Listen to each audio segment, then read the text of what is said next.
Sai Sanjeevani hospital, station road, Sitapur. Sitapur का पहला multi speciality hospital, जहां आपको जनरल फिजिशियन, हड्डी रोग, स्त्री रोग, जनरल सर्जरी, नाक कान गला और न्यूरो के डॉक्टर उपलब्ध हैं।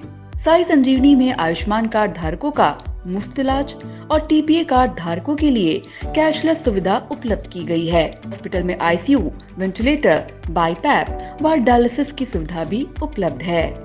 Sai Sanjeevani hospital, station road, Sitapur. On swings and slides, up and down, our little learners grow, learning life's rhythm, high and low. I place the seed and skills the tree that grow.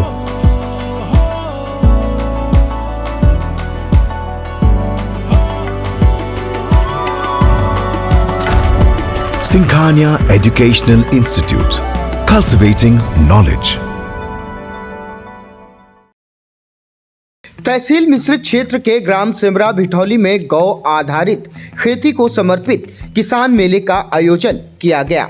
मेले के मुख्य अतिथि MLC Pawan Singh Chauhan ने गौ आधारित खेती के महत्व पर प्रकाश डाला। कार्यक्रम में विद्यार्थियों द्वारा आकर्षक झांकियां प्रस्तुत की गई। सभी को जैविक खेती करने के तरीके बताए गए। मुख्य अतिथि एमएलसी पवन सिंह चौहान ने आई इंडिया को बताया, सरकार के साथ में जब तक जन जागरूक अभियान नहीं होगा तब तक सरकार कुछ नहीं कर सकती। और उस जन जागरण अभियान में हमारी लोक भारती और एकल फाउंडेशन मिल करके जबरदस्त तरीके से काम कर रहे हैं। मुझको लगता है कि ये खास करके नैमिषारण्य जो क्षेत्र है, मिश्री का क्षेत्र है, इस क्षेत्र में हमको लगता है 250-300 किसान जो जैविक खेती कर रहे हैं। उस जैविक खेती के साथ साथ में जिसको उत्पादन हो, अभी आपने देखा होगा, चाहे उनका मूली हो, चाहे उनका संजम हो, चाहे उनका भिंडी हो, चाहे उनकी सेमी हो, या उनकी और सारी वैरायटियाँ, आपने उनका कलौंजी देखा होगा, मेथी देखी होगी, धनिया है, तो सारी चीज़ें प्राकृतिक खेती जो पैदा कर रहे हैं, उसकी वजह से विषमुक्त खेती जो होगा वो स्वास्थ्य के लिए हमारे को लाभदायक होगा। दूसरा, पर्यावरण को बहुत संरक्षित रखती है।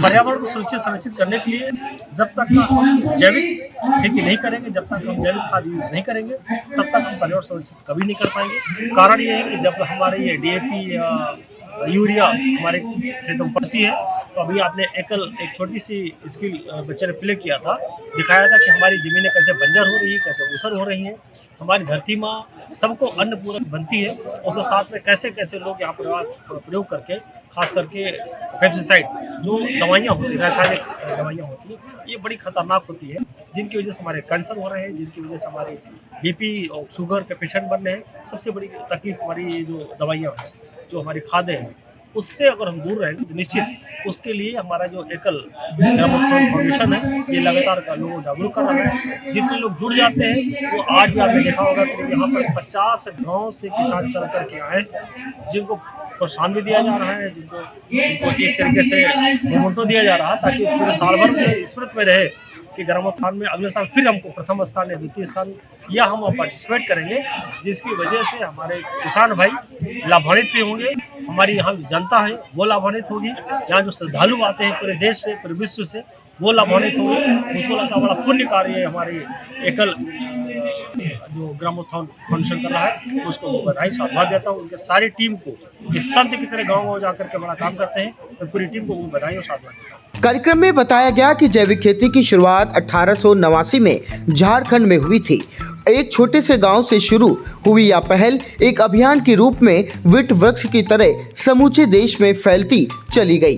कार्यक्रम में दूर दूर से आए किसानों ने अपनी फसलों के नमूने पेश किए, गाय के गोबर की जैविक खाद बनाने पर विचार रखे। कार्यक्रम में रासायनिक दवाओं और उर्वरकों के दुष्प्रभाव की तरफ भी लोगों का ध्यान आकृष्ट कराया गया। सीतापुर में कृषि उपनिदेशक डॉक्टर एसके सिंह ने क्या कहा, उसे भी सुनिए। मेले का आयोजन किया गया है यहाँ पर, क्या इसके उद्देश्य हैं और जो किसानों के लिए जो योजनाएं चल रही हैं, क्या कुछ हमारी जैविक खेती, ऑर्गेनिक और प्राकृतिक खेती है, इसको प्रमोट किया जाए, क्योंकि जो रासायनिक खेती जिसमें हम उर्वरक और पेस्टिसाइड का प्रयोग करते हैं उसके दुष्परिणाम से हम पूरी तरह परिचित हो चुके हैं।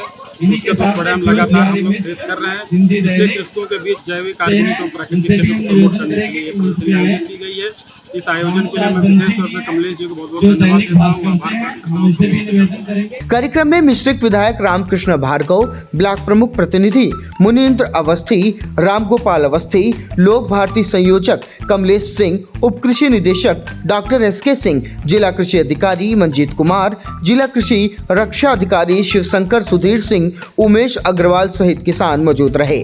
लोक भारती के जिला संयोजक कमलेश सिंह ने क्या कुछ बताया, उसे भी सुनिए। भीषण बीमारियों से किसान ग्रसित है, पूरा पर्यावरण दूषित हो रहा है और जो हमारी अगली पीढ़ियाँ हैं वो भी बीमार हो रही हैं, तो उनको कैसे बचाया जाए, उसका जो हमारा पारंपरिक ज्ञान है उसको बढ़ाया जाए, प्राकृतिक खेती की तरफ लोगों को आकर्षित किया जाए, क्योंकि उससे जल भी बचेगा, हमारी गाय भी बचेगी और हमारा जो उत्पाद होगा वो अमृत समान होगा, उससे बीमारियां कम होंगी, खेत कम बीमार होंगे और उनमें रोग कम लगेगा। तो प्राकृतिक खेती, जैविक खेती जो भी उनके नाम है, मूल रूप से वो प्राकृतिक के मूल स्वरूप की तरफ जब जाएगी तभी उसको समझ में आएगा। Sagar School is a place where we ponder our kids with care and creativity. We provide students the room to explore their imaginations and enhance their education. आपका बहुत बहुत आभार। महज 28 दिनों में 1 करोड़ 20 लाख दर्शकों की संख्या हुई पार। हर रोज 4.5 लाख लोग आई इंडिया को रहे देख। 2,10,000 घंटे किया जा रहा वॉच। 17,000 नए बने सब्सक्राइबर। प्रतिदिन नए कीर्तिमान गढ़ रहा। खबर आपकी, नजर हमारी वाला आपका आई इंडिया। आई इंडिया को मिल रहे प्यार के लिए आपका तहे दिल से शुक्रिया।